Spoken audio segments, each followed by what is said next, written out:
on, Joe. Remember what you said on the show? Life's a garden. Dig it. All right, look at those broccoli. These are side shoots right here. Those are some nice little side crowns coming off of the plant here. Nice. Hope you guys are getting some nice things growing out of your garden this season. Thank you so much for watching the Urban Gardener channel here. Now, let's get growing.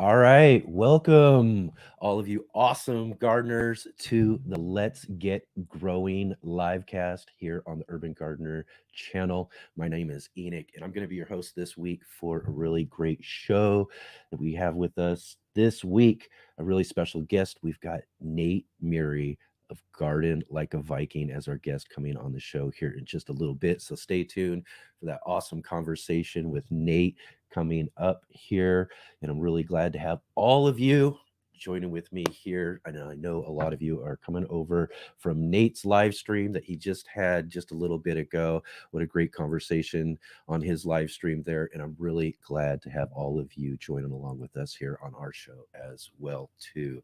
So be sure to give this show a big thumbs up. You know the drill. Hit that like button right down below there. And in fact, also, if you are new to our channel here, and I know there's plenty of new people in our chat room right now, go ahead and hit that subscribe button so you can follow along with all of our garden adventures right here on the Urban Gardener channel. It's really great to have you. And also be sure to share the show and help us let everybody know all about all of our great gardening conversations that we have here on the Let's Get Growing show. And for all of you that are new here, we are kind of a new show this year. We've just getting started on our Urban Gardener channel. The Let's Get Growing show is basically just a nice garden talk show for your Saturday morning. And what we want to do here is kind of introduce you to the garden communities, really prominent gardeners that are out there, whether they're writing books or they're doing their own podcasts, YouTube channels. We've had some really awesome guests so far this year on our show. We've had guests like Gary Pilarchik we just had on recently. Last season on our spring season, we had with us Jared Gettle from Baker Creek Heirloom Seed Company joined us for a conversation. We had Scott from the Gardener Scott channel. That was a really fun conversation as well too. Lots and lots of great guests. So if you want to go check out our website at letsgetgrowing.live, and that's where you can see some of all of our past guests that we've had on the show, and some of our future upcoming guests here will be listed there as well on the website. And be sure to ask questions, leave comments in the chat box there, and we will try to feature them on the show here as they're coming in, and especially questions for our guest Nate when we get to the conversation part of our show coming up here in a little bit as well too. So again, really great to have all of you here joining with us this week. And just want to also let you know too, our show is sponsored by Ivy Organics, ivyorganics.com. You can go there and find some really great products that they have. They have a really awesome organic fertilizer. Their 6 Macros Plus is a really awesome fertilizer. We use it in our garden here, as well as their 3-in-1 plant guard, which I think is just really probably one of the best and coolest products that are out there in the gardening world right now. So go check out ivyorganics.com, use our promo code GROW10, GROW10, and get 10% off of all of the really cool things that they have to offer there in Ivy Organics. And it is just one of the best ways to support our show, is to support those who sponsor our show. And Ivy Organics is a really great company, and I'm really glad to have them along with our show this season and for future seasons as well too. They're just a really awesome company. And so go check them out there as well too. And Also, we do have some links and all of that down below in the description for different channels and features and different things, especially our Facebook group. We have a group for the Let's Get Growing show. It's called the Let's Get Growing Gardening Group, and it's on Facebook. This is a place where you can go join all of our different other gardeners that we have in the Urban Gardener gardening community and share all of your different gardening experiences, your pictures, your stories, all the different things that are going on in your garden. You can also probably help some newer gardens, help answer some questions, or even ask some questions of your own of all of our great gardeners in the Let's Get Growing gardening community. All right. So now that we got all of that stuff done here at the top of the show, I just, again, want to also thank a lot of people who reached out to me and sent some condolences throughout this last week. A lot of you who have watched the show last week might remember I announced at the beginning of the show, because I found out actually right before the show started. I mean, literally just moments before the show started, that a big supporter of our channel, of course, family is some of our best supporters.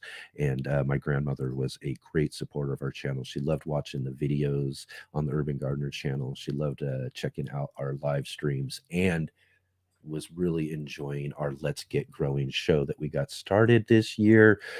But she ran into some health problems. She was 93, mind you, and passed away probably, just a little bit before the last week's show. So I found out about that. It was kind of a, big deal. So I haven't actually really gotten to do too much in the garden this week, as I have been, kind of catching up with family and catching up with what we're going to be doing in order to remember my grandmother, and getting some of that stuff set up. And really just, there's people I haven't talked to for a long time that we've been having conversations. And, it's just, kind of a busy week dealing with that when it comes to kind of setting up things so that we can make sure that we're all remembering our grandmother really well in the next few weeks and stuff. So again, too, thank you to all of you. I did get so many really great messages from people who, just kind of sent me some personal messages, and just was letting me know that, sending condolences. And I really, really appreciate all of you who did that. That was just really awesome. That's one of the great things about, getting out here and doing, this sort of thing, sharing content, doing live streams, and connecting with people like yourself out there, is that, we create these connections. And when certain things happen, it's, really great to have those people who are part of your community reach out and really, share with you some of that love out there, and I really, again, really appreciate all of that. So again, like I said, not much that I got going on as far as the garden this week, being busy with everything else. But we are kind of in that kind of, we're kind of maintenance phase. We, like I was talking about describing this last week, we were, really hustling and bustling there for several weeks leading up to now, trying to make sure that we've got all of our plant starts, all of our different things that we've wanted to get planted out or seeded directly, and all that sort of stuff out into the garden, getting all that sort of stuff started up. There's probably only like one or two things left to get going. And right now we're pretty much at maintenance phase. We're removing some things from the garden that we were growing in our cooler part of the year. And those spaces are being taken up now with all of our different summer crops. In fact, did you see that broccoli at the very beginning of the show there? I'm really, really impressed with this variety of broccoli that I grew this year.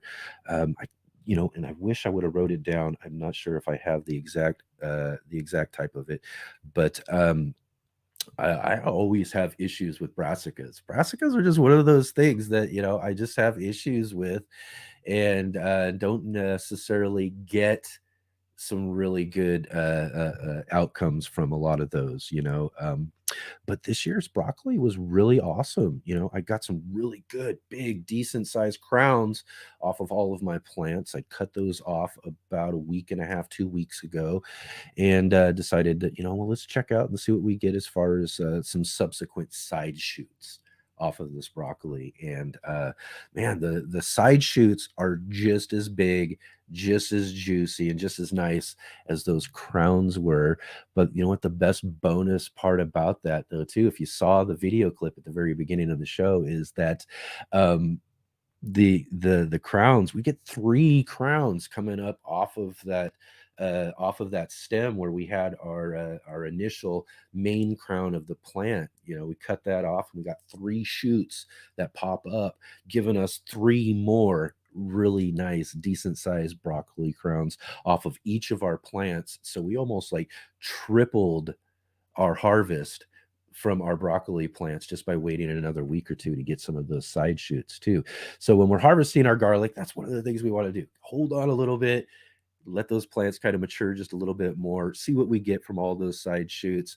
You know, we definitely want to be getting as much out of our plants as possible before we take them out of the garden. And again, just totally surprised with what we got with our broccoli. And you know, tons of other things are really growing nicely out there. Onions are really starting to look nice. They're starting to form their bulbs. They're getting really big and juicy. I'm looking forward to those here coming up pretty soon. And I think probably this next week or so, we'll probably be ready to start harvesting out all of that garlic that we just got started all the way last year. So garlic, one of those ones that really takes a long time, has a really long growing season. We get it started in the fall, back when it starts to get cool. We get those plants in there, or our little garlic cloves. We plant them in there. Let them get those roots set before the freezes start to happen, and then they go dormant. And at that point, that dormancy, that cold period, really just kind of tells that plant what to do next as we move through winter into spring. And then next thing you know, these things are just starting to shoot up out of the ground. They're growing like crazy. And the variety that I'm growing this year is a German hardneck variety. So it also shoots up a scape, which is basically the flower stem off of them. And so we got all those scapes. They all kind of grow up and they twist and curl around and all of that. But just as they're starting to curl, we want to cut them off of the plants so that the plants can then, instead of focusing its energy on forming a flower, it'll now start to put all of that energy into growing some nice big bulbs for our garlic, you know. And so that's where we're at right now. It was a couple of weeks back we cut off all of those scapes, and so now we're waiting a few weeks, allowing those bulbs to get as big and juicy as possible. So about another week or so from now, we'll start pulling that stuff out of the ground, and that'll be probably one of our big first harvests. I think we've got several growing around the property right now, but also over at my friend Mike's place, where we have these really cool big 20 by 40 foot front yard corner lot garden plots that we put in at his property there. We probably got like well over 100, maybe 150 bulbs of garlic growing there too. So really awesome. I'm really excited about that. I get excited every year for the garlic grow because, again, like I said, it's one of those ones that we get started all the way into the year before, all the way last fall. It's actually like one of the first things that we do for our garden at the end of last season. It's the first thing we do to get our next season's garden started. So really excited to get out and get some of that garlic pulled up out of the ground. And I'm seeing lots of awesome gardeners here in our chat box. Again, get in the chat box there. And let us know that you are here. We see lots of great people here. I can't even name everybody, but again, I want to thank you all so much, and really want to thank Nate too for inviting all of his guests on his live stream that he had just got finished with, maybe just a little bit under an hour ago. And it's awesome to see all of you who joined in on his live streams to come over to our channel and join with us here and check out our show here. Really great. So let's see here. Let's get on with it. I got us a in the garden segment.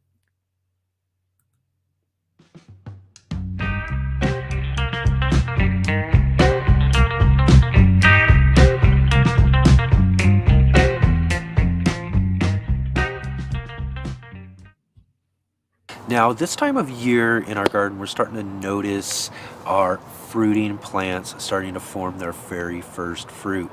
This is really exciting as we've been caring for these plants now for a while, and they're now starting to form those first fruits, whether it's your squash, your cucumbers, peppers, and especially our tomatoes in the garden. We all have our favorite tomatoes growing out there, and when we're growing those fruiting type of plants comes one of these issues that we see all the time. I still deal with it every now and then in my garden as well too, but we'll start seeing posts out there in our forums and groups and all of that of people who are more likely newer gardeners who are just wondering what the heck is going on with their fruit when they're noticing this issue of blossom end rot.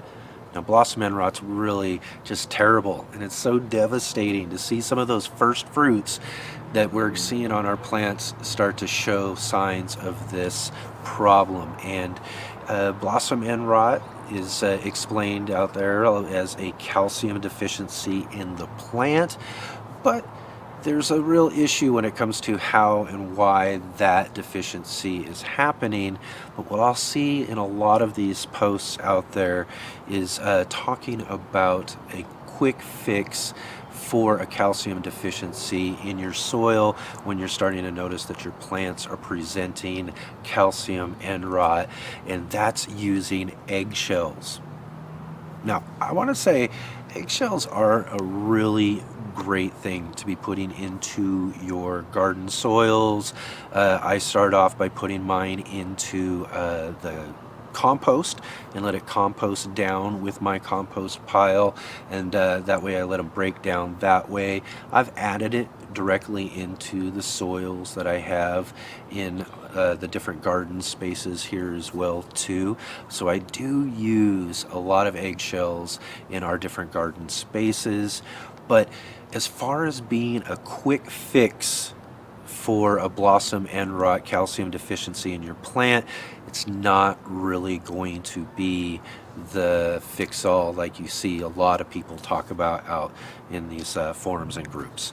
Now, again, like I said, they are great to do and put into your garden, but an eggshell is going to take some time to break down and allow that calcium to be available for the soil and for the roots to be able to uptake into the plant. Sometimes that can take up to a couple of years. That's, depending on the surface space of the eggshell in the soil and how long it's going to take for all of those microorganisms and all that fungi and all of that sort of stuff in the soil to start breaking those down. So one of the things I recommend is to take my eggshells, but first thing I do is I put them in the oven.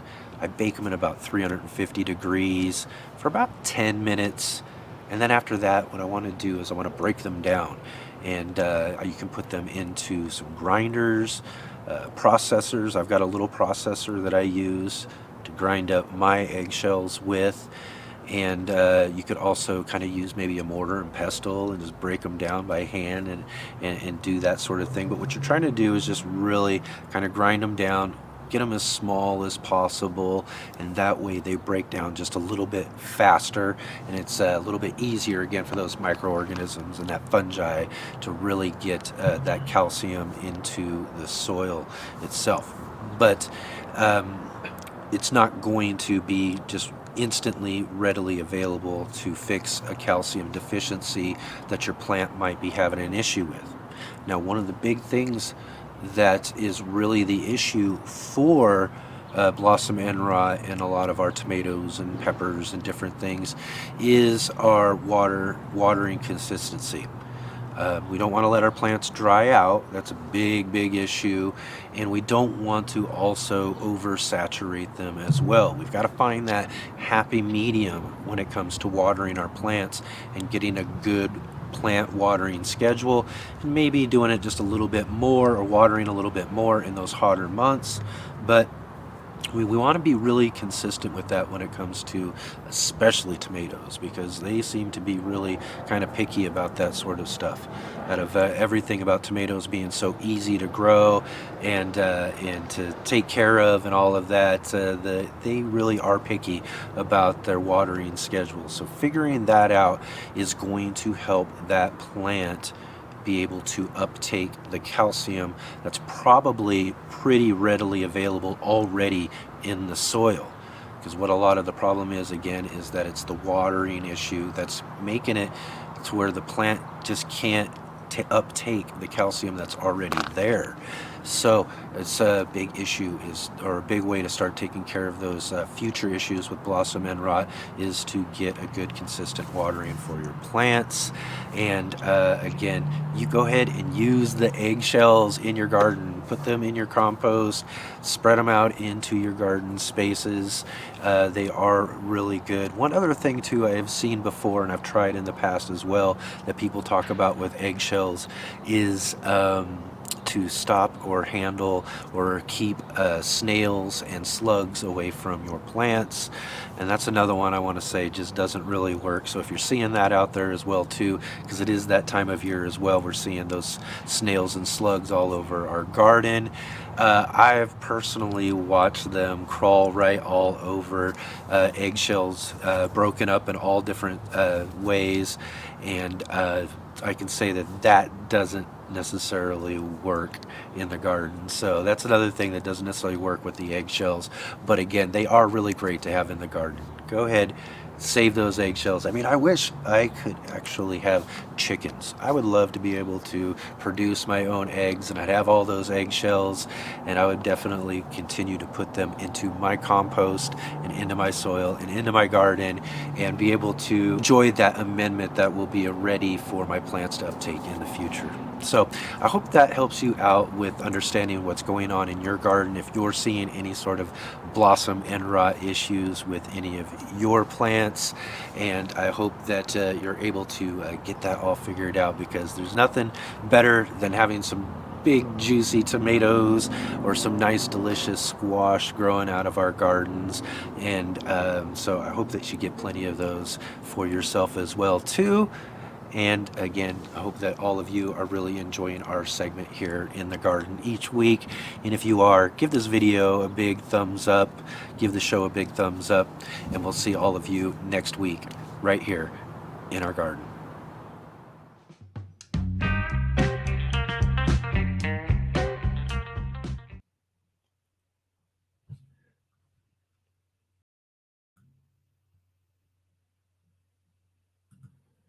All right. Just a little bit of advice there on utilizing eggshells in your garden and taking care of blossom end rot. Again, something that we see each and every year, where I see a lot of comments and a lot of things when I'm out exploring the different groups and chat rooms and different places where gardeners are getting together, talking about all the different issues that they're having in the garden. And blossom end rot seems to be one of those big ones every single year. Everybody wants to figure out what is causing that and what they can do in order to fix it. And hopefully that will help you all out. Let's see here. I know I had a question, and let's check out. Let's see here. Oh, yes. We got a question a little bit earlier from Mad Max joining with us here on the show. Asks, let's see. They were unsuccessful growing 5 times, growing sweet potato slips, tried in soil, full berry, half berry, in water with toothpicks. They were all organic. Do they go in the sun or dark while trying to grow a slip? Okay, well, yeah, I've tried growing those in all those different ways as well too. All work. They all do all right. But the point of the question there is, should they be in the dark or should they be in the light? And they're plants, they're growing leaves and that sort of thing. So you definitely want them in the light when it comes down to growing your slips off of your sweet potatoes. I myself have also found that doing a half berry, or even, a full berry. I've done that too. It works very similar. I haven't seen too much, but half berry, full berry in actual soil seems to get those sweet potatoes to produce those slips just a little bit faster, but works just as, works in water as well too. I think maybe it just take just a little bit longer to start forming those slips. But yeah, you definitely want them in some light. You want those plants and slips to grow off of that. Once they get, I would say, about 4 or 5 inches off of your sweet potato, then that's when you want to kind of pluck them off of the main potato. And then you can either take those and directly put them right out into the soil, right out into the garden, or you could try to help those roots along just a little bit more by putting them like in a glass of water or something like that to allow the roots to continue growing. And then you can put them out into the garden. Sweet potatoes are pretty flexible when it comes to doing that. And again, to love growing sweet potatoes. I think, again, too, a really fascinating kind of process to growing sweet potatoes. They don't, you don't plant them in the ground whole and grow them like a traditional potato would be. We're growing slips and plants off of the main potato, and then we're taking those slips and then growing separate plants that'll grow separate new tubers for us down the road. And sweet potatoes are so delicious. I love all the different varieties that I've gotten to grow. So I encourage you to try growing some sweet potatoes. And yes, definitely make sure you've got them in the light. You don't want them in the dark because they are leaves trying to grow. And one of the other things about sweet potatoes too, you don't just need to harvest them too just for the potatoes. Those leaves are also edible as well too, so you can take those and use those as well. uh, yeah, so go out, grow you some sweet potatoes, try out some of those sweet potato leaves, and all of that. Yeah, in fact, I'll just share real quick a story from when I was younger and I was a kid. I think I've shared this before in a past show, but I was really young, and my one of my first um, interactions with kind of a plant, or I'd say more, probably my first real fascination with a plant was my mother grew a sweet potato, and she just grew it as a plant. She wasn't growing sweet potatoes to grow slips or to plant out into a garden or anything. She was just growing a house plant, and she put that in there. And I remember I was really young. She showed me the whole thing with the toothpicks and letting the water get it, just to the right level and all of that. And then the slip started growing off of the plant, or the potato, and created this big, large plant that just kept growing and getting bigger and bigger. And just young me was just completely fascinated with this thing. I had to take it to school to show it off for one of those, show and tell type situations at school, just to show this sweet potato that I thought was really awesome when I was a kid. So that was probably one of those first real things, in my life that really kind of, really, grabbed that fascination of plants with, for me, that, really kind of stuck with me for the rest of my life. I really, really love thinking back on that sweet potato story. So yeah, that's awesome. All right. Well, here we are. It's 11:30, and I think it's about time for our featured guest segment here. We've got Nate with us. Let's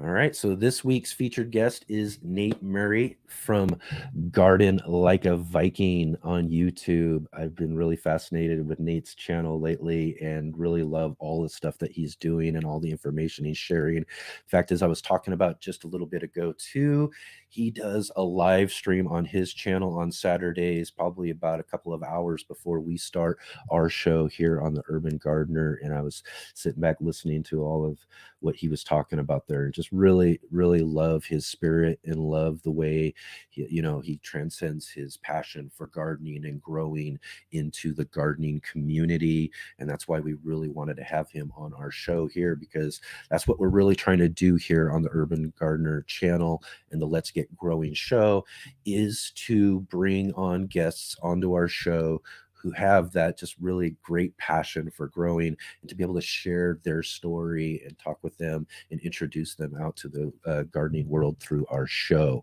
So it's really great to have Nate with us here. Let's bring him in here. I gotta just click on one thing here. All right, let's test that microphone. What's up, guys? Can you hear me on this microphone? Does it sound all right? I hear you good. Okay, is it sound good? Because I'm not sure if it's on the phone or on the microphone. Is it coming from the microphone? Yeah, I think so. Okay, You sound good though. all right. Although I am hearing myself back. I don't know if the audience is hearing me. I don't know if they're Yes, hearing me yes, 'cause twice it or said not. that the microphone was not supported on, or might not be supported on this platform, which this is the mic I Oh, use for everything, so I don't know what to do without it. yeah. You sound good. The audio's all right. Okay. All right. Well, Nate, actually, awesome, dude. Great to have you here on the Let's Get Growing channel. Sorry about that. No problem. I think I'll just unplug it. I think I'll unplug this mic. Okay, how does that sound? Can you hear yourself in it now? Sounding good. Okay. Yeah, I can still hear, but it's probably coming back from the audio on your computer or something. Okay. Okay. So I don't know if Okay, cool. Well, here we are. Let's do it. we'll just go with it, right? Okay, yeah. So again, Nate, thank you so much for joining with us here. And again, too, the big shout out on your channel earlier and bringing all these great people into our show. And again, too, awesome. This was saying in your introduction there too is I really love your passion for gardening and the stuff in your content and your live streams. I really enjoyed that live stream you did a little bit earlier. I just think it's great. I think all the work you're doing in the garden community is awesome. Thanks, man. Yeah, it's wonderful. All right, you Yeah, want it's a to? really good community, you know? Yeah. I know probably a lot of the people in the chat box who've come over from your channel know a lot about you, but I'm sure we've got several people here too who probably haven't met you yet. So let's take a moment and have you introduce yourself to everybody and tell us a little bit more about you and your channel. Yeah, definitely. Well, Garden Like a Viking, yeah. It's basically about trying to get as many people growing their own food as possible. And this is the mission, Yeah. is to see, to try to decentralize the food production system and put it back into the hands of the people where it's always Yeah. been historically. And Yeah. so there's a lot of skills that are required for growing your own food, and it's actually a lot of people will try it out, and it's a lot more difficult than they originally thought. And so for that reason, I like to display all the skills that I've learned over the years, you know, in sort of a way that people can digest it really easily. That's important. Hmm. Yeah. Yeah. Yeah, I totally agree. That's one of the biggest motivators for me in starting my channel and starting what I did is to show people, that you can grow food in almost any situation too. There's a lot of empowerment in growing food for yourself, and even if you have small spaces. My channel's the Urban Gardener, and we do a lot of small space gardening. I've got a cement patio. I grow on alleyways using unused spaces, just all sorts of different ways that we can utilize what we have to get a little bit more out of our gardens. And, definitely growing food is the biggest thing that we're trying to do with the channel, is to show people that you can do that almost anywhere. Yeah, yeah, that's the number one thing, and that's what I tell people all the time. Just get growing something. It doesn't Yes. matter if it's a lot of people want to get hung up about, oh, I can't grow everything, so I'm just not even gonna try, or something. But no, you just grow whatever you can in any available space. This is important. Yep. And so Yep. even if you're just in an apartment and you just have a balcony, grow a Yep. tomato plant, grow some herbs out on the balcony, grow some microgreens, grow some mushrooms indoors in buckets. All this stuff, it's all possible, And so that's what I say to everyone. Just get growing something, and then you'll learn. Yeah, definitely. And you mentioned balconies. That was my first food garden was a cucumber plant up on a balcony of an apartment that I lived in, and that was the point for me when I realized that, growing food for yourself. I've grown plants my whole life. I've had lots of house plants, indoor plants, that sort of thing, but by growing my own food in this balcony just kind of changed my whole viewpoint towards growing plants and what is possible. Yeah, yeah, yeah, Yeah. definitely. So let's dig back into your garden story. What are one of those early experiences you had with gardening? What really got you started, with growing food or just gardening in general? Yeah, it's mine is rather sort of an uncommon story in the sense that Okay. I was traveling the world. I traveled for many years, and in that time, I met some people that worked in Northern California in the cannabis farms, and they told me about the industry and the lifestyle, everything that's going on there, and so it really sparked my interest. And I made my way out there in about 2009, and that's where I really found my passion for growing.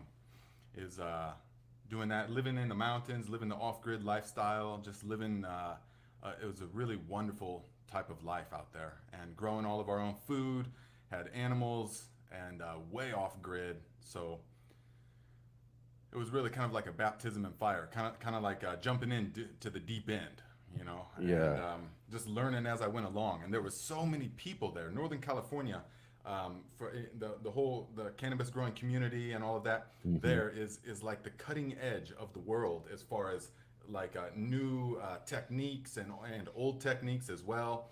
But Hmm. people, there was so much knowledge there. It was like a hub of knowledge and activity exchanging, and so I tapped into that, and I was there for about 10 years, and learning, talking to all the old schoolers. I used to spend so many hours just listening to these guys that have been growing there since the 70s, and just tips and tricks and all kinds of little fertilizer things, just all sorts of stuff. So many different experimentations, and so yeah, Yeah. that's really where I found my passion for it. Yeah. Before that, like as a kid and stuff, we didn't have much growing going on.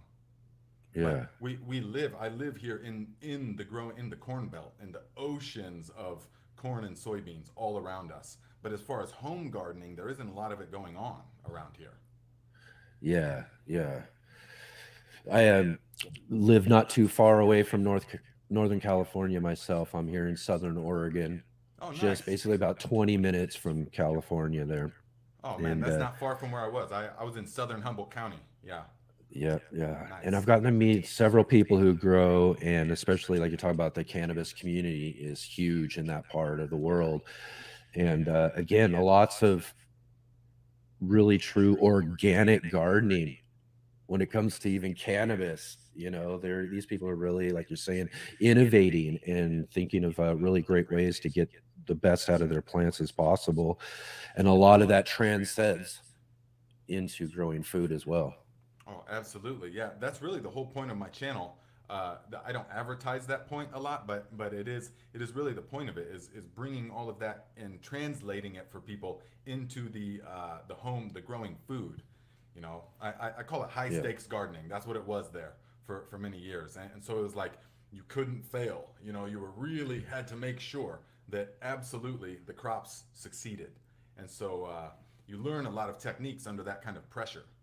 And so then when you Yeah. come into the food cultivation, it's like not quite so high pressure, but the techniques and everything are still the same, because once you learn about the life in the soil, the nutrient cycling, the soil food web, how everything that goes into the soil has to first be processed through the microorganism community. Hmm. Once you learn about all of this, then it doesn't really matter where you're at. It functions the same. The soil is Yeah. primary, and that functions the same no matter where you're at. Yeah. Yeah. Absolutely. And I just want to acknowledge real quick our chat room. They are talking a little bit about some sound issues. I think that echo that I'm hearing of myself is there. Oh yeah, Um, let's see. yeah. That's unfortunate because Do you have earphones or anything? me. Yeah, No, that might. no. is it an echo of me as well? I think it's well, I think my sound is playing through your computer. Yeah, I'm So doing it on it's my also phone. it's yeah, Yeah, I'm doing yeah. it on the phone. Okay. Sorry, guys. Yeah, that is one of the issues of doing a live show and doing this sort of thing. Yeah, yeah, definitely. Yeah. Some people say they're hearing things are all right too. So I'm Okay, getting kind of okay. a little bit of both. Yeah, But yeah. Trying to, you just kind of got to run with it. The yeah. thing is that's about the live. You're just there's zero room for error because you're just living right now. You're doing it. That's Yeah, the I thing. know. We talked a lot about that when we were talking about the concept of doing this show as a live show, because we talked about doing like pre-recorded versus doing live. And I like the idea of having the community there and being able to talk and ask questions, discuss things with each other, Oh yeah, and and be able to share these conversations live is a little bit better. So we got to oh, just absolutely. go with the flow with it. Hold on, I'm trying to hear on my other. Um, We're getting some real echo. yes, there we go.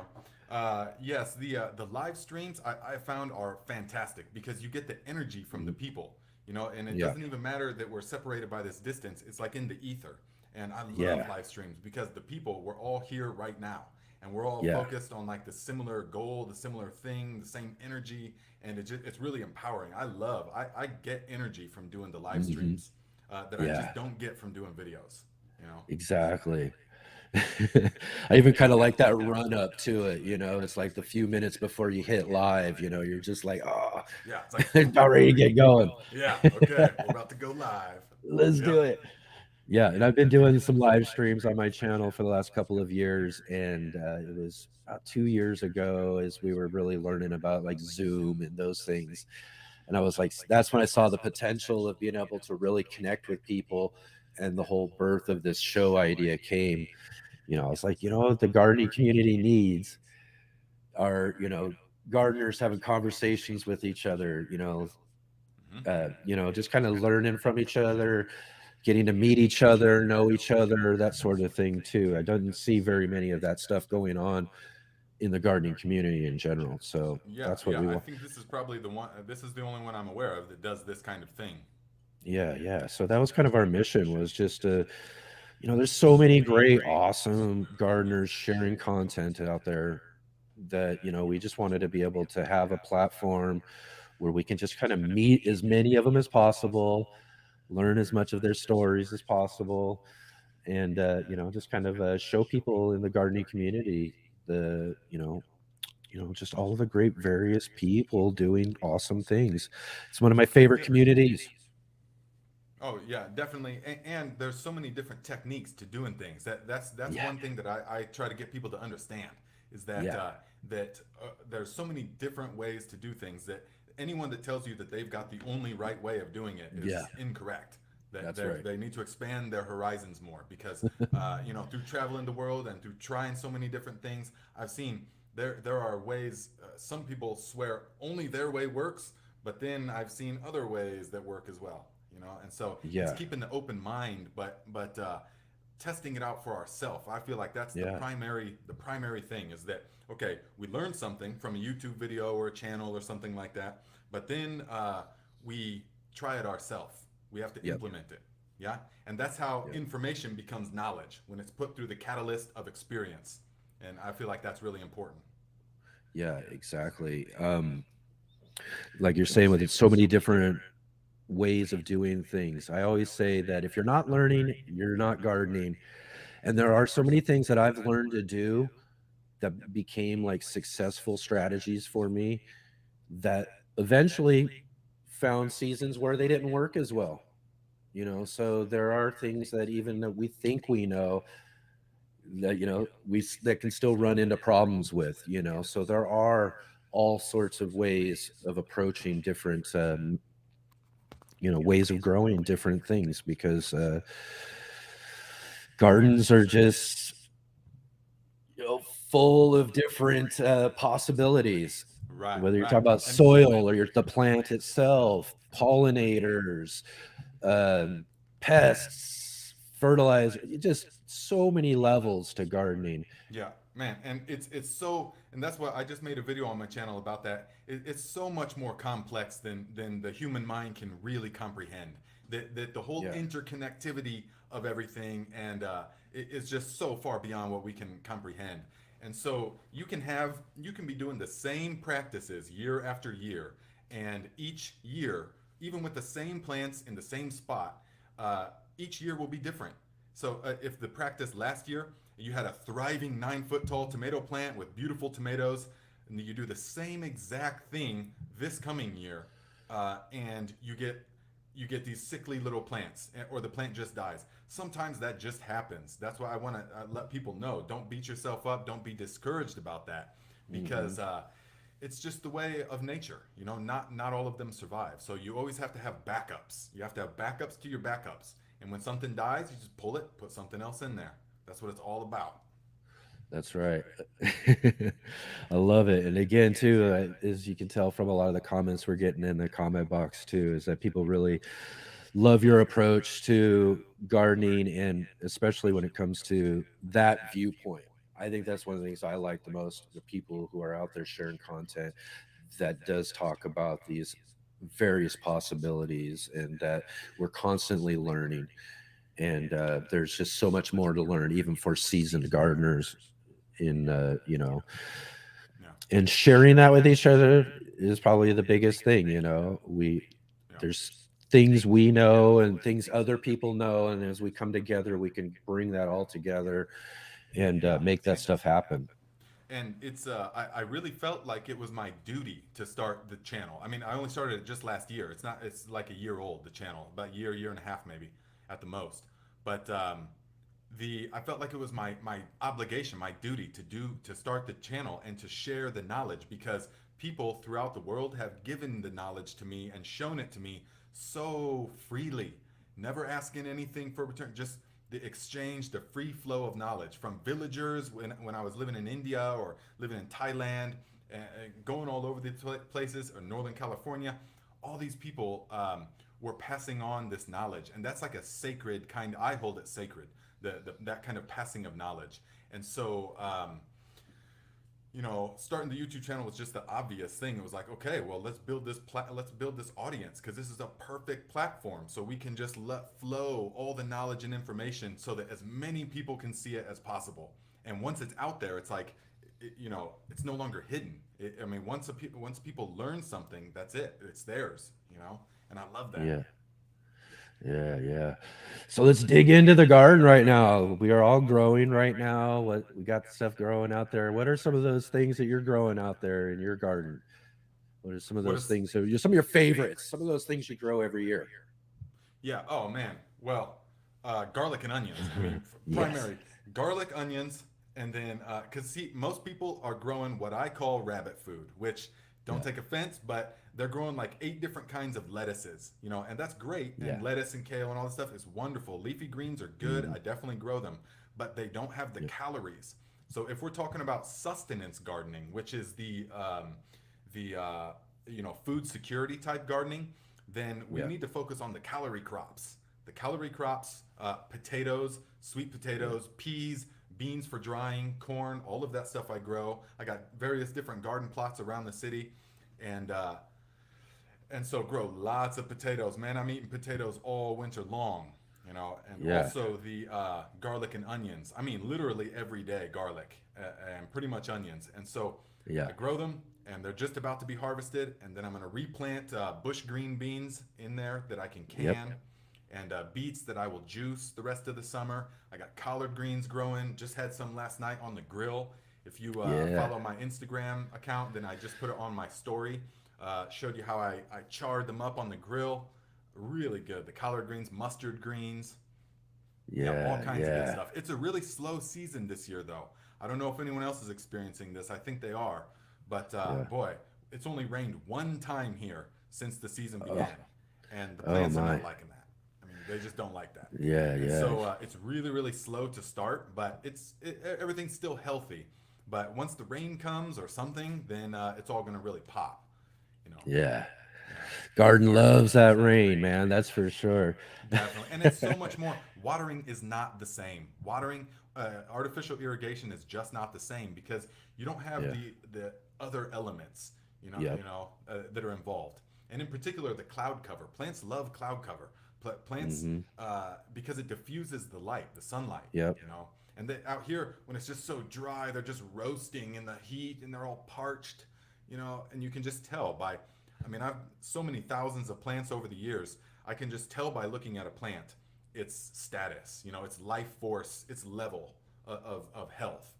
And boy, when it's not raining at all, that they're just Yeah. not happy. Not happy at all. We've had several seasons of that over the last few years. And this year is a little bit different for us as well.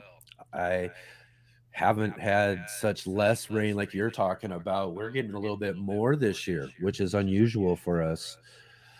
We just had a nice storm blow through here just last week ago, and dumped so much rain on us. I ain't seen it in a long time. Yeah, But just like we're talking about with rain versus watering, I go out and water all the time. Go out the next day after a rain, all those leaves are even bigger, they're greener. The You could just tell the garden preferred that over yeah. what I do normally. Yep. Yep, definitely. Yeah, because there's other elements. I mean, I don't know scientifically exactly. I mean, there's studies and all kinds of the nitrogen in the air and all of this stuff and the electrical, aspect, but we just call it the life force. All of that, I just call the life force. And the plants love the life force when it comes to Yeah. them. And Yeah, through the rain, man. That's what the rain dance was all about. I mean, the people, the indigenous cultures and stuff, they understood our life and death ebbs and flows with the water, with the rain. Everything is about the water. Without the water, there is no life. There's no plants, there's no life. And so Yeah. we need it, you know? Yeah. Yeah. And it's really, like I said, though, too, we're having a different summer. We're getting a little bit more rain than usual. But these last several summers, that buildup of the change in climate and all of that has really got a lot of us worried, especially here on the West Coast, as we've been drying up and dealing with wildfires and all these sort of things, um, and not getting the amount of rain that we're usually used to. So our gardens are suffering because of it. Yeah, yeah, yeah, definitely. Definitely. Yeah, here there's a in Indiana and the sort of Illinois and this whole area, the Corn Belt area, there is like a huge reserve of water in the ground, and we can, if we mulch the garden really nice and heavily, we can pretty much, as I have done, this year. Hmm. We can limit the evaporation of the water, and so Yes. it will, through capillary action, will actually kind of draw up moisture into the roots of the plant. And so with the heavy mulch system, even though it hasn't rained in weeks, my garden is pretty, I mean, it's still moist in the soil. Yeah, yeah. Mulching is really important. It's something I'm working and doing a lot more of, especially in this new garden plot that we have. We're really trying to build up that sort of mulch level, like you're talking about. So we got a good cushion above the soil so that it's holding in the water and also protecting from drying it all out, the sun and all of that as well. Oh yeah, But yeah, yeah, absolutely. mulching is important, especially now. Oh yeah, super important, definitely. Not only to limit the air, the hot air and the water kind of wicking away, because the capillary action, you guys understand what that is? Hmm. Is like it's how a wick basically draws up the like a oil lamp. Capillary action is how it draws up the oil into the flame like that. Yep. And so soil has the exact same kind of process where it can draw up the moisture that's in the ground. And Yep. but if the ground is exposed, no mulch, then the wind and the sun Yep. is Yeah. going to actually pull the moisture out of the ground. So that's when you get the earth that looks like concrete around here. If the soil that is not mulched around here is like concrete. I mean, it's to the point right now, there's huge cracks in it, and you will break a shovel. I mean, it just tink, tink, tink. It's like, Yeah. it's unbelievable. But yet, if you come into the soil that is mulched, even if it's just a plastic mulch, then it is nice and moist still. Yeah. Yeah, definitely. It's definitely a strategy that a lot of us gardeners got to get better at as things start drying out more. Like you said, when you're dealing with a lack of rain in a lot of the climates we live in, it's probably one of the more important things of doing for your garden. Oh, And you, absolutely. And I tell the people that what's really important is to build resilience, not I mean, in yourself, in your state of mind, emotional yeah, resilience, physical, yeah, robust health, and resilience. It's all one. It's all part of the same thing. And the resilience in your garden is all part of the same thing, because so it's not so much about worrying about the changing climate or the weather patterns and things like that. It's instead really focusing on how we can build the most resilient possible garden, and that is through heavy mulches, and that is also through not watering very much at all, unless you're in like the arid place where you have to. But if you mulch the garden good enough, and I'm talking to the viewers, the one of the number one problems I see with people is they water too often, and yeah, it produces roots that are shallow and really close to the surface, because the plant never has to seek out the deep water in the earth. And so people that water every day for a little while, the roots are so shallow that when they don't experience that, they immediately wilt, and they're not very resilient. They're not robust. But if you plant a seed and you have mulch on the soil, so it's going to stay moist, then you yeah, don't water it basically, because the seed will send down the roots deep into the earth to look for the water, and it'll find it. And so that's why I tell people, you know, twice a week, deep watering is way better than every day, you know, light watering, or even once a week, deep watering. yeah, yeah, yeah. Yeah, definitely for all of those you who grow in the ground too. I mean, that's Right. probably the biggest point. I mean, I do a lot of container gardening, and So, yes, I forgot. Yeah, definitely, totally different ball game. You got to water. You're their only source of water. you're the only source of water. But a good point you were talking about those that capillary action, wicking, and one of the things I feature on my channel, I think is one of my favorite things for anybody who's growing in containers, are wicking containers. And I make my own wicking containers with repurposing 5-gallon buckets from the restaurant and the bakeries here in town. And we make these double bake or double buckets where the bottom bucket's a reservoir. And it has a little net pot that brings the water and lets the plant utilize the capillary action to go up into the top one, and really helps with that daily watering type of situation too. So if you're growing in containers, having a wicking system like that really helps out, especially in the dry season, Mm. because Yeah. it's that same sort of thing. The plant's going to bring up what it wants and what it needs right from this reservoir. That's right. That's right. It's really good. You can have that kind of reservoir. Also, there is, if you guys have watched my, I made a video about the potato grow bags, and Yeah. any type of grow bag or cloth grow bag, especially cloth pots.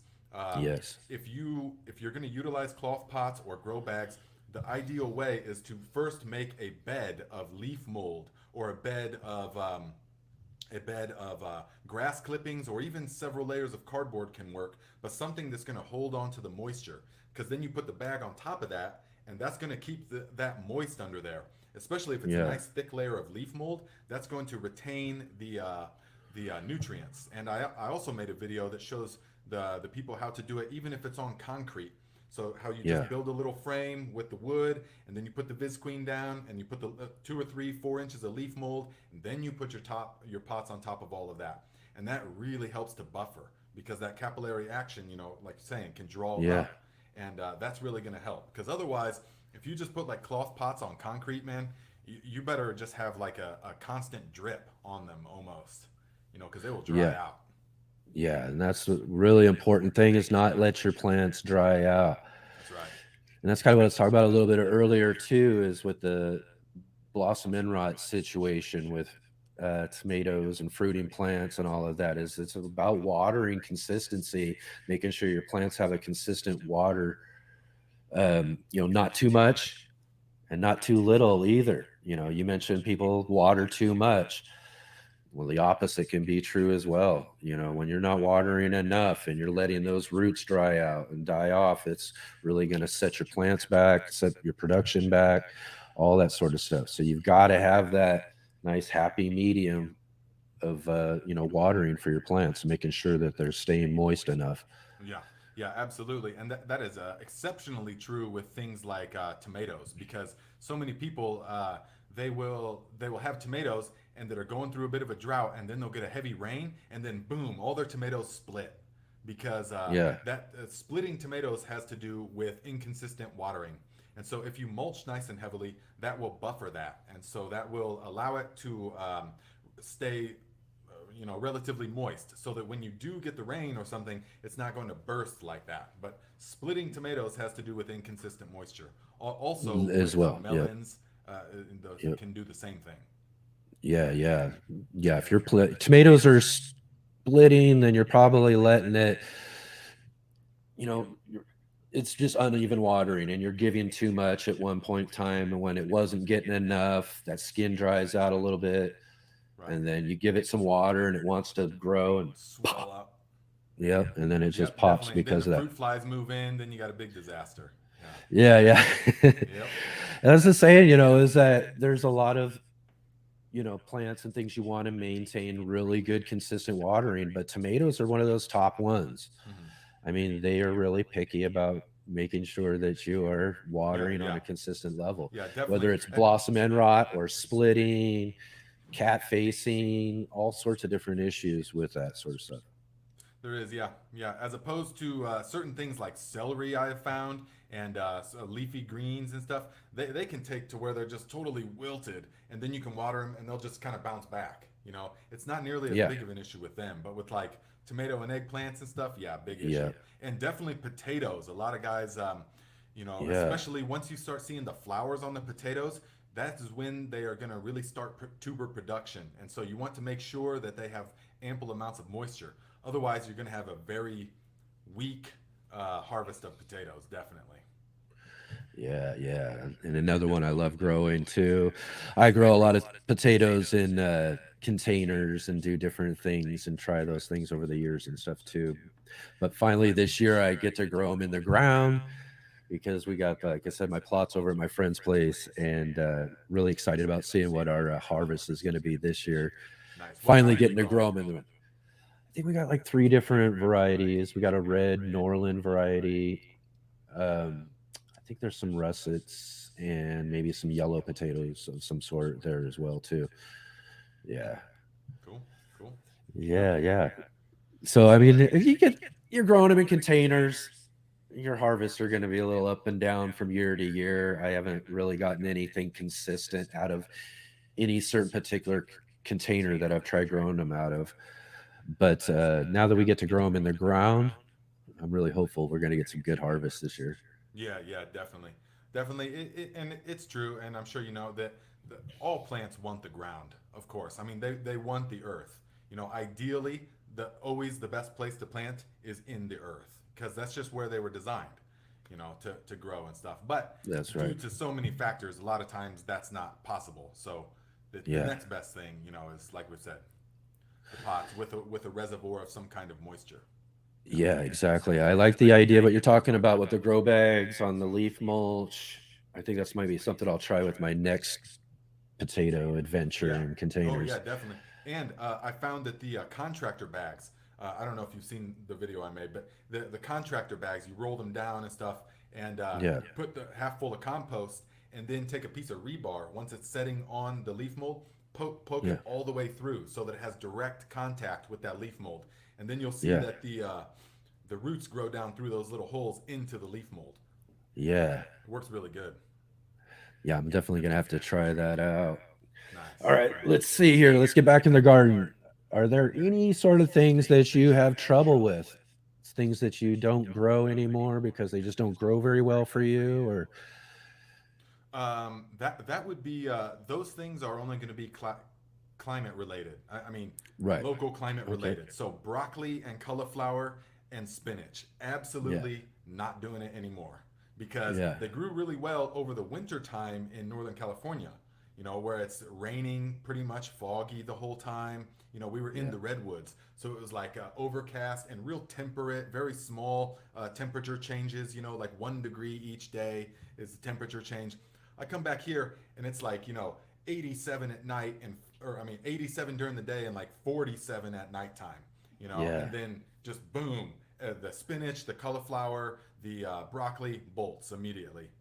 Even this year, cabbages for the first time ever have bolted. Chinese cabbage, regular cabbage, it's all gone to seed because it was so blazing hot and bone dry.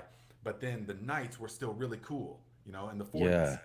And so for that reason, I just know. You got to know your climate, and you got to try to not squeeze, water out of a rock. I mean, you gotta, if you're in the Pacific Northwest or something where it's where it's overcast and moist, you're not going to have luck with a certain type of things that need the heat. With watermelons, don't try growing watermelons. They're not going to work. Maybe some varieties, or corn is not really going to do that well. Some varieties might, but likewise, if you're in the desert, don't be trying to grow cabbages, or don't be potatoes even, things like that. You got to grow sweet potatoes instead, and certain varieties of stuff that are tolerant to the heat. That's really important to know your climate and the conditions, and then to grow what is appropriate. Yeah, really important to do that, because everything has a certain temperature. And like you're talking about with brassicas, those are one of the things I always find kind of an issue, especially over the last several years. Like you're saying, it's climate related. We're getting hotter earlier, and not getting as much rain. And I think that's probably one of the keys to why I actually had some good broccoli this year, is because we've been having a wetter spring. And again, too, we just had some rain this last week. And at the very beginning of the show, I showed a little video of these side shoots, because I harvested the main crown of my broccoli a couple weeks ago. And then after that, this rain came, and now I've got these big giant crowns coming off the side shoots. So, they're just as big as that main crown was, but I've got 3 of them this time. Nice. But that's an example of what you're talking about, though, is that, that difference in rain and climate and those sort of things. Most years, I'm not getting that sort of thing to happen with that type of crop. But this year, because I've got to change, a little more rain, plants are loving it. And now I'm, getting 3 times my harvest on my broccoli. Right. It just changes from year to year. But also a great thing to do is in that case, a great thing to do with plants, and what I recommend to people, is to look and see sort of where the plant sort of originated. So, for example, if like here, I'm not growing broccoli anymore, but I am definitely growing yod fa, which is it originated in Thailand.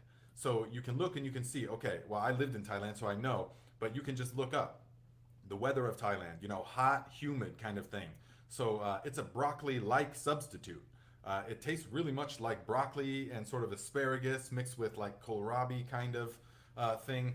So, and it thrives in the heat, okay? And you actually eat the whole plant. And so it's a really good substitute for broccoli if you're in the heat. And Yodfah is how that's spelled. Yep, Yodfah is a really good heat tolerant one. So it's just knowing the things. And also like Malabar spinach, like for example. Personally, I'm not that into the Malabar spinach because I haven't found a way to cook it right. To me, it's a little bit slimy. But if you're in a hot, humid area, you can grow the Malabar spinach, and it vines. I grew some here a couple of years ago, and it was like 20 feet tall. It was just huge. Climbed up this whole big thing that I made. But then I was like just not that into it because of the way it tastes. But what most people don't understand about the bolting of things like spinach and broccoli and all of that, if your things are bolting, it's not necessarily because of the heat. It's because of the difference between the maximum high and the minimum low. That's what, if you have a big difference, that gives you a much more high possibility of bolting. Definitely. And spinach is the worst. Spinach is the worst, man. It is. It's It the is. worst. It takes It's one forever of to my get to the point. favorites, I know. I know. but it's the That's why worst. like the big commercial spinach farms are in Washington, around Seattle and areas, stuff like that, where it's just Yeah, real temperate. real temperate, cooler, Yeah. like you're talking about too. Overcast. I'm from the Seattle area. That's where I used to live there, and one of the main reasons why I think I was moved away though is because of how overcast and rainy it is all the time. Yeah. But makes it perfect for those types of crops. That's right. That's right. Awesome, awesome, Nate. Great conversation. Thanks again for joining with us here too. Yeah, What definitely. what are some of those things you got coming up on your channel? Some of the things coming up on the channel, man, there's so much stuff that I want to do, and that I can show to the people. It all has to come, it's like now I'm full-time content creator, which is very Yeah. different than my life in the mountains, several years ago. And Yeah, I so think you were it's talking a little bit about that in your last live stream, your live stream on your channel a little bit earlier. In fact, you want to dig into that just a little bit more? Yeah, yeah, yeah. Dig in. Yeah, I mean the when you're doing stuff at home, and Yeah. you've got like a project, you can do stuff in a certain amount of time, especially if you're efficient, like I like to be. But then when you try to add being a content creator on top of that, and you start Yeah. videoing, when you try to make a video about something, now all of a sudden, what would have taken you half of a day takes you Yeah. all week. Yes. You know what I mean? And so, because just the filming and the whole, yeah, it's just wild. It's really interesting to me, and the whole thing, the whole mentality of okay, I have to create something out of nothing. I have to create a video topic, and I have to make this thing, and then as soon as I publish it, I have to create another one out of thin air. And so it's like it's a really unique kind of job role, but it helps that I am doing it with things that I'm doing anyways. I'm passionate about all of this. So yeah, preservation techniques, fertilize different kinds Yeah. of fertilizers and stuff. All that stuff is coming. But the real goal is to get land eventually in the not so distant future. To get some good amount of land and to create like a school to where people can come for retreats, and I can show them. We can have seminars and classes about these skills. People can come Yeah. and we can combine it a bit with spirituality, meditation. That'll be part of sort of. But then growing all your own stuff. The animal husbandry and all the things that I've been doing over the years to really a hands-on. Because the channel is great and the videos are Yeah. great. But if people could come to the place and experience the energy, then Yeah. that will just be. It will change their heart. They will Yeah. see the land through different eyes when they can experience it. And so Yeah. that is my number one goal. So everything is I love moving it. to that. And then once Love that it. comes about, there'll be a whole different kind of videos and things like that. Yeah, yeah. I love it, man. I'm signing up. I'm Definitely, man. signing You're up. welcome for sure. Yeah. I mean, well, there's so many possibilities. I got it all in the mind. It's Yeah. like I can just see it already. So it's Yeah. yeah. Yeah, I'd say kind of going back on what you're saying too about becoming a creator and a content to putting content out there, especially in the garden and what it takes to do all of that. Similar for me from what I heard you talking about before was that I was unfamiliar with all this stuff. YouTube, making videos, all that sort of stuff. But I had this just immense passion for growing food and doing this stuff. And I was sharing with my local neighbors and people around who had walked through. Because, again, like I said, I grow in these alleyways. So my gardens are pretty much seen by the community as they're walking through and walking by. And I get a lot of people who would ask me about them. So from there, I was kind of inspired. Well, let's find out what it takes to make these videos, put this stuff out there and show people that you can grow in all these different types of spaces, and do that sort of stuff. So it was all new to me, and I'm still kind of learning a lot of stuff, as we could probably tell from this live stream right now. We're both trying to figure it out and Yeah, yeah. get things It's together. its And own language. I mean, it is like learning a language, the technology yeah, aspect of it, and it's a whole yeah. different thing. Yep. And I'll learn as I go. And that's the thing that I figured out before was, not to hold off and doing things until things are just right. You know, Right. learn as you go, get out there, start sharing with people, show things, get that sort of thing out there. And I think that's a similar thing for you too. Is to just get that out there, share that passion with other people, connect with them, and then all of this other stuff will kind of come along, Yeah, you know. yeah, absolutely, man. I have a on my other channel that where we talk about kind of motivational spirituality stuff. It's called Nate Muri.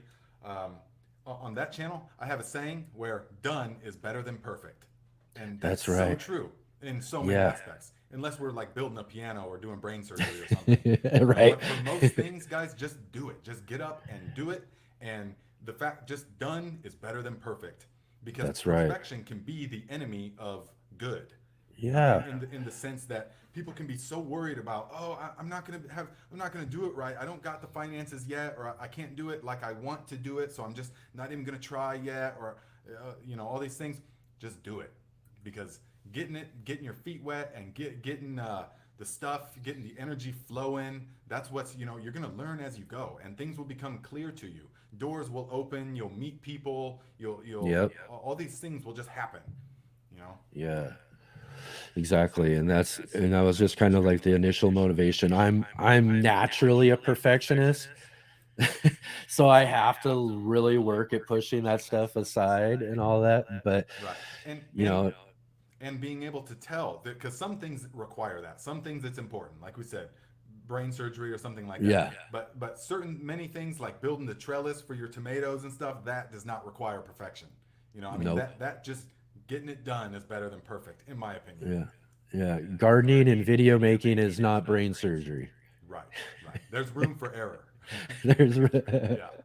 and figuring things out and all that sort of stuff too. So I Right, mean, I think because it's great.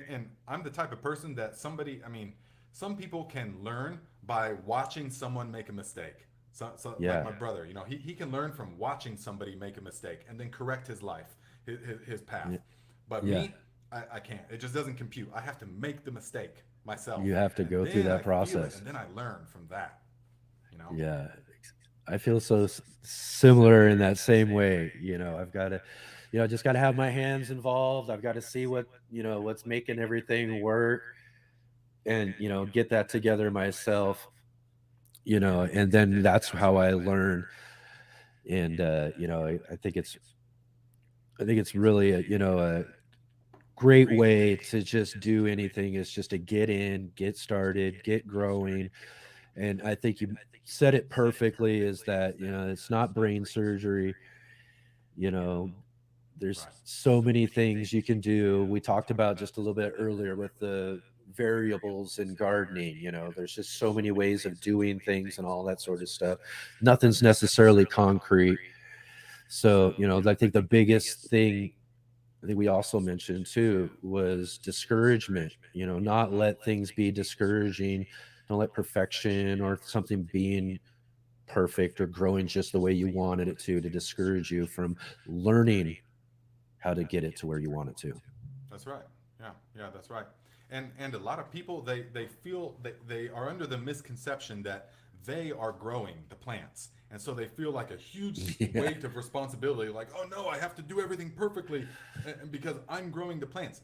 But that's actually not the correct mentality, because you are not growing the plants. The plants grow themselves. And all Yeah. that the grower can do is to ensure that all of the elements that the plant needs are there when the plant needs them. And the plant will Yeah. grow itself like they've been doing for millions of years. And they will Yep. keep doing that. And so it can take a big weight off your shoulders realizing that the plants grow themselves. You just have to make sure that the conditions are all met. The 5 things that we talk about: light, water, air, nutrients, and it all has to happen at the right temperature. Once you learn those things and moderately what the plants, how much of it they need, then you just make sure all those things are there, and the plants will grow themselves. Yeah. It's pretty amazing. It's pretty Yeah. Yeah. There's, miraculous. it's pretty miraculous, is right. Yeah. And again, too, one of the things I think I love about gardening is that sort of sense of how it works. And I mean, there's only so much I'm doing. I'm just basically connecting with this space. I'm providing a couple of things, but those things are doing what they do. Hmm. And like you're saying, we'll continue to do. Yeah. I mean, as long as I'm putting the seeds in for certain things, as certain things I'm growing and all of that, they're going to do most of the work for me. Right, right. They're gonna do it because that's what they do, and it's just so miraculous to even see it for what it really is. The seed itself, and I tell people, the seed is information. The seed is a blueprint that is going to tell the elements how to combine in order to create the factory that is going to make another one of itself, which is just mind blowing. How incredible that really is, and all of that lays dormant within the seed. In the Yeah, redwoods, man. For example, the seed for the redwood is just it's a tiny, it's tiny little amazing. seed, from a tiny little cone, and yet it's the information, it's the blueprint that tells it's like the magician that tells all the elements how to combine to create this unimaginable creature. Yeah, So yeah, I'm just awestruck when I look deeply at nature. It just takes my breath away every time. yeah. Every time, Mm. even right now, I'm like, Yeah. when I think of that whole thing and that whole situation when it comes to seeds, these tiny little things. I mean, you've ever seen a tobacco seed? I mean, Uh, you can barely even see them. They're so small. They're like the tiniest thing that is. They're probably one of the tiniest seeds there are. And they grow these big, huge leaves, these just early looking plants and stuff from this tiniest thing you can't even barely see. yeah. All of that life that's just right into that little package. Give it a Yeah, little bit I of know. water, give I it know. some It's good soil incredible. conditions, and next thing you know, it's this big living thing. Right. It's a form of just of perfect intelligence in a way, in the sense Hmm. that all that information can lay dormant within the seed until it senses that all the conditions are right. I mean, it's just mind blowing. You can have a seed just sitting out on the counter for weeks or months or even years or something, but then when you bury it, then Yeah, it knows all of a sudden, okay, now boom, and it starts the engine of life. The yeah, enzymes start releasing when the moisture comes and all of that, and it just is wow. And then so it can produce thousands of more of itself, which is yeah. just awesome. I got this situation in the alleyway about 5, 6 years ago. There's another neighbor who grows in a strip of the alleyway, and he grew tomatillos maybe 7 years ago or so. It was a while back ago, and he grew these tomatillos, and it was really cool. It was the first time I had ever seen the plant. I love how they're in those little husks. Just a really cool plant. The next year, though, they were everywhere. Oh yeah. I mean, they were popping up in my neighbor's yard over in the place. They were going this and that. And this is the thing that's really fascinating about seeds and stuff too, is that after that year, didn't really see them too much. I think maybe one or two the next year popped out or something. Here it is 6, 7 years later. I've got a couple of them that are growing in the alleyway again, probably from those original seeds years ago that were in there, just kind of hibernating and sitting maybe on a level that was maybe a little too low or something. And then they got kicked up towards the top, or they got right into the right Yeah. And then they said, situation. boom, now's the Like time. you said, light, temperature, Yep. water, all this stuff just interacted in the perfect way. Years later, boom, and here's this tomatillo plant growing out in my alleyway again. How fascinating is that? That's Yeah. just amazing. Yeah, yeah, it's really incredible. I mean, and so many of us, we don't see that sense. We've lost that sense of wonder about it, that sense of just jaw-dropping amazement about that process and what that really is. But no amount of our technology or people, you could never do that. You could never reproduce that. Technology can never do that. The plant and the living organism, the self-replicating nature of it is just really incredible. It is incredible. I love it all. I just, from some of my first real interactions in the garden, digging and getting my hands in the soil and all of that, it's just really changed my life. Oh And yeah. I think it in so many positive different ways. And that's not this channel, that's not this show, that's not all that sort of stuff. That's just this real interpersonal being, these what I get from my garden on a personal level, what it does for me, even in a psychological way, in a sense, the sense of well-being and looking in on myself and all that, and the time that I get to do in the garden just changes who I am. And I think it's probably one of the greatest things about gardening is that it's not just providing us food and all of these things that we get to learn as we've talked about and stuff, is what we also gain from it on a personal connection, not just with the garden itself, but with the world as a whole. Yeah. Yeah, absolutely, man. Yeah. It's, Yeah, I feel that. I feel the similar. But for me, man, the gardening, it's like it's not even an activity that I am doing. It is just what I am. It's an energy yeah. of the earth is flowing through me, and it got uncovered and solidified over those 10 years in Northern Cali, and through all the experiences. But now it's just like I feel so deeply connected to the earth in the sense that there's no alternative but to grow the food. I mean, the energy of the life force. I mean, the force that we were talking about that Yeah. multiplies the cells and all of this stuff. I feel that energy. That energizes me, and so it's like not even a question, should I do this or not, or because it's not even like I'm doing something. It's just like the energy of the earth that is flowing through, and so it feels really fantastic. It just feels like grounded, and whole, and just feels really Yeah. good. Yeah, there's Yeah. no Yeah. other alternative than Yeah. growing it. Yeah. I'm always feeling the best in my day, the moments right after I'm getting out of the garden and, just taking that, experience with the earth, with the soil, with these plants with me into the rest of my day. Yeah, yeah, that's right, for sure. Definitely. And then when we harvest the bounty of the earth, when we treat the earth right, the way that it wants to be Hmm. treated, nourished, and Yep. treated like the precious gift that it is, the mother that is sustaining us, when it's shown respect like this, it is. It then will give back to us the most healing of all things, the nutrient rich food full of the life force and the vitamins and the minerals. And so it gives us, when we treat it right and with respect, it will give us the gift, the ultimate gift of health, of abounding health, and of clear state of mind and a positive, vibrant energy. It gives us all of those things if we treat it right. And so by getting the produce and then consuming it, we get this abounding state of health, and we get the life force energy that is within us. You know, Hmm. not like a stimulation kind of energy, a real deep life force that comes from the health. And this comes from Yeah. eating the things that are grown full of life force and nutrients. And Yeah. so to me, it's all just wonderful. And then you can give it away to people, and you are giving them the gift of health and of Yes. clarity of mind.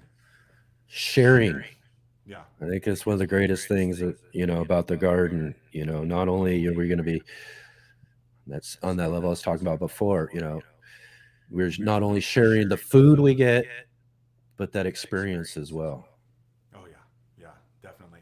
Yeah, and people feel that, when the spirit of the earth is flowing through you, people feel it. They just absolutely Yeah. do, because Yep. that's the home, that's our home, and that's where health comes from. Yep. That is so true, Nate. And I just want to say, as far as what I can tell from everything that I've been reading in the comment section about you and your channel and all of the great people who came here to check out this interview from your channel, is that people are really inspired by, and you bring a lot of passion to the gardening community.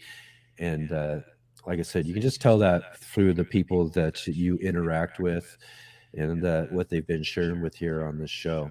Oh, nice, man. Yeah, I can't see the comments, guys. I can't see it on Oh, this. I just see right. me and him. So if I haven't commented on any of it, that's why. But man, this channel, my channel, has created or has attracted a very awesome group of people, especially the inner circle tribe that is like commenting all the time, and they watch my other channel and stuff, and it's really good. A lot of those channels will be a lot of people bickering and stuff like that in the comments, Yeah. and but not this one, man. It just attracts people that are all about positivity and Yep. health and well-being and all of that. And they've got good advice as well. That's what I love about Yeah. having a good community that is experience based. Is when Yeah. I don't know something, then I can Hmm. say, or if I want clarification, I will ask them, and then they can tell me from their direct experience. Because that's the kind of Exactly. knowledge we love on my channel, direct experience knowledge, Yep. not the kind where you just read it. I heard from somewhere or something. That's Yeah. okay, but I prefer your direct experience, Hmm. and so there's Yep. a lot of that in the comments section and stuff. And so yeah, that's one of my favorite parts of the community. Yeah. Yeah. Yeah. And being able to, like you said, share that direct experience with each other. That's one of the things I like. I don't come onto my channel and claim to know everything about gardening. I don't, there's things I know, there's experiences I have, Right. things I've done with my own hands, worked in my own garden, and those things I can share with people. I can share with everyone out there about what works for me, what I've done. But that's one of the great things about the gardening community. Whether you're in groups or you're watching channels or you're participating in live streams, is that we're all coming together to share this experience. Because again, there's things that I don't know that you might know that we can bring together and maybe help someone else know. Right. And that's one of the great things about coming together in the gardening community to do this sort of stuff. And Yeah, yeah, it really is. And it's once you learn the fundamentals of how the soil works, and how Mhm. the plant is an expression of the soil. And once you learn how these fundamentals really, once they get inside of you and they become a part of you, then it doesn't even matter really what plant you're talking about or even where you're talking about. It's all going to be the same because it's Yeah. from the same place. So only the techniques will be different for different plants, or the deep south versus the north. Only the techniques are going to be different, but the essence, the fundamentals, is the exact same. Yeah, Yep. and that's what I like. It translates well. Yes, it does. And again, one of the big reasons why we wanted to start this type of show, which is a little different for the gardening community, we don't necessarily have these type of things where people are getting together and sharing with each other about what they're doing in their gardens, even on a wider sense with content creators. We want to talk with those people who do have a little bit of garden knowledge to share with people and inspire people to grow more gardens, grow more food, do those sort of things, because there's so many benefits that come of it. Again, we talked and touched on a lot of those points already. Is gardening is a transformative experience, and I think really is I think people should do more of, when it comes down to it. And if we can do anything to inspire them to get in their gardens, to grow more, then all the better. Yes, yes, absolutely. Yeah. And the people, and especially children, love this because Yeah. once it's very, very hardwired in the human mind to Mhm. feel a sense of connectedness with growing their food, with growing with the soil in particular, because this organism, the body, comes from the soil. It is soil rearranged and temporarily animated with the breath of life. But then it will go back to the soil. We will become compost again. That's right. The organism will. And so there's a deep, deep connection with the soil that this organism has. And we've kind of lost, well, we've definitely lost that as a whole in the modern culture. But gardening and growing your food and putting your hands into earth and experiencing it all will reawaken that fire, that connection. And that's like a very primal connection I have found. Yes, it really is. Yep. And again, too, man, thank you Yeah. so much, Yeah. Nate, for Thanks for having taking me some on, man. time It's out been of your cool. day. I know it's probably been a long day for you, live streaming, doing your show, and then coming here onto ours. But I really appreciate you taking your time and coming onto our show, and Yeah, again, definitely, inviting man. all of these Not a great problem. gardeners along with you. That's right. Yeah, I talk about gardening all day, every day. It doesn't matter. It's the passion, so it just That's flows. right. It's Yeah, thanks Yeah, for having me on. another big reason why I wanted to have you on the show too. Like I said, I got into your channel, a few months back as we were looking into different channels, and I've kind of almost stuck on your channel because of your passion and the way you really exude this love for gardening. And again, it really transcends in the people who have followed you from your channel over here to watch this interview. Yeah, I love the things I'm hearing in the comment section about you. And Oh yeah, they're again, great, man. They're good guys. it's awesome. Yeah, The Viking community is alive and well. definitely very strong, no doubt. I'm getting Great stronger work, every day. Nate. Awesome. And again, too, want to thank you, and I don't want to hold you too much longer here on the show, but again, it's been really great to have you, and hopefully we'll get to have another conversation down the road. Yep, definitely. Yeah, we could do one in the winter time, maybe when we're growing mushrooms and microgreens. We grow mushrooms indoors all winter long. Lion's mane, oysters. We do microgreens all winter. So that's a Yes. whole different animal, which we could talk about that sometime. All right. Whatever Well, it I'm is. gonna write you down for my winter season list, and then hopefully we'll look forward to having Nate back on our show. And get down into the description below. Check out links if you're not familiar with Nate's channel. Go over and check out what he's got growing on over there. Lots of great gardening, garden passion, really great garden community. So go check all of that out. And Nate, hopefully we'll see you again here real soon. All right, man. Yep. Good talking to you. All right. Thank you. Hey gardeners, thanks for tuning in to our show today. We'll be right back at it here in just a moment. I just wanted to take a second here to highlight our regular videos and features here on the Urban Gardener channel. Our weekly garden journals,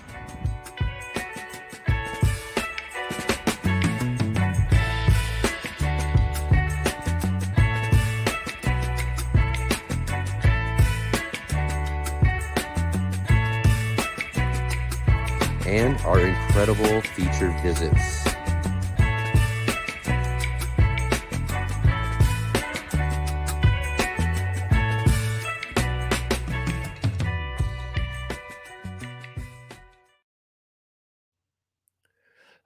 All right. There we are. Another great interview in the books here on Let's Get Growing. So awesome of all of you from Nate's channel to come over here and check out what we've got growing on here on the Let's Get Growing show. And really awesome to have you all in our comments section, leaving some really awesome comments there. And if you are here with us still, please give us a big thumbs up. Hit that like button there, as well as the subscribe button to follow along with all of our garden adventures here on the Urban Gardener channel. And as well, be sure to share our show with your garden friends. Let them know what we've got going on here. We've got lots of really awesome guests lined up for our show coming up in the future. Plus, we also have some really great guests that we've already had on the show. So you can also go check out our website at letsgetgrowing.live, where you can go check out some of our past shows, some of our past guests that we've had. Lots of awesome passionate gardeners out there creating content and sharing the love for growing food. All over the garden community. And again, as I mentioned before, this is the goal of the Let's Get Growing show, is to get as many of them right here into our studio, talk about their love for gardening, talk about all of their garden stories and all that sort of stuff here. So be sure to come and join with us again this next Saturday, as we'll have another show with another great guest. This next Saturday, we are going to have with us Matt Powers, permaculture student. Matt Powers is going to come on the show and talk a lot with us about some soil biology and all sorts of things when it comes to soil science and that sort of stuff. And I really encourage you all to come and join with us. Check out that really great conversation this next Saturday with Matt Powers. And as I mentioned, too, one of the best ways to support our show here, the Let's Get Growing show, is to check out our sponsor, IV Organics, ivorganics.com. Use the promo code GROW10, GROW10 in their shop there for some of their fertilizers, the 3-in-1 plant guard. They even got live plants. They got all sorts of really great stuff there. Be sure to use our promo code and save 10% off in their shop and help support the Let's Get Growing show. All right. So another great show in the books here for us today. And I also, too, again, we mentioned this during the interview, and I've seen a few comments. We are a live show. We are kind of a newer show, a new channel, and we are kind of learning some things as we're going here. And so there's a little ups and downs to how some of that goes. And there might have been just a little bit of an issue when it comes to audio and getting that stuff kind of connected correctly. But I really want to thank all of you who sat with us throughout the show, listened to this great conversation with Nate Muri of Garden Like a Viking, and, following along with us and all of that too. I really appreciate it. We'll work on getting some of those technical things always adjusted from week to week. But again, I really think it was a great conversation. I love talking about gardening with, all of these great guests that we have on our show, even if we got to deal with a few different little technical and audio difficulties here and there. It's still a really great thing that we're getting to do here on our show. So thank you all again so much for being on the show. Come join with us again this next week and check out Matt Powers with us here on the show.